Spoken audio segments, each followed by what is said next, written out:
Guys, look, our online student in Canada is now selling breads at a Filipino store doon sa area nila. And ayan ang kanyang feedback. Napakaganda daw ng pandesal, napakasarap.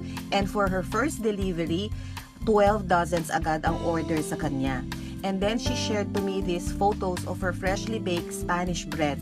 And makikita nyo naman sa kanyang comment na ito daw ang kanyang first time na nakatikim ng ganito kasarap na Spanish bread at yung feeling daw is napakasarap din. Ayan, she learned only through our online videos comprehensive manual. She bought the full set from 1st to 4th levels. And she also paid for the shipping from here, the Philippines to Canada. So ayan, nababawi niya na ang kanyang investment sa aming OVCM.